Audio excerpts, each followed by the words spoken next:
Well, I just had the opportunity to have an excellent conversation with President-elect Trump. It was wide-ranging.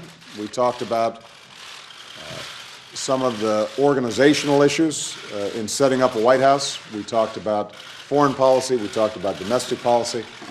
My number one priority in the coming 2 months is to try to facilitate a transition that ensures our President-elect is successful.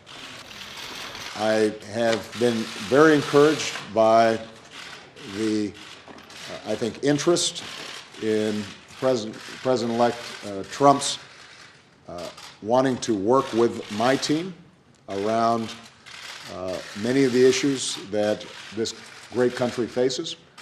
And I believe that it is important for all of us, regardless of party and regardless of political preferences, to now come together, work together, to deal with the many challenges that we face. And most of all, I want to emphasize to you, Mr. President-elect, that we now are going to want to do everything we can to help you succeed, because if you succeed, then the country succeeds. Please. Sorry. Well, thank you very much, President Obama. This was a meeting that was going to last for maybe 10 or 15 minutes, and we were just going to get to know each other. We had never met each other. I have great respect. The meeting lasted for almost an hour and a half, and it could have, as far as I'm concerned, it could have gone on for a lot longer. We really, we discussed a lot of different situations, some wonderful and some difficulties. I very much look forward to dealing with the President in the future, including counsel.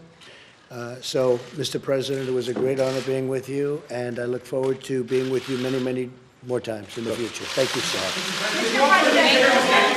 Thank you, everybody. We are not going to be taking any questions. Thank you, guys.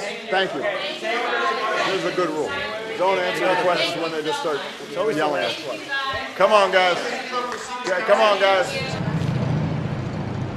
The President-elect and I have some pretty significant differences.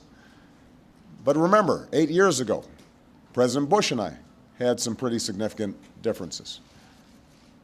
But President Bush's team could not have been more professional or more gracious in making sure we had a smooth transition so that we could hit the ground running.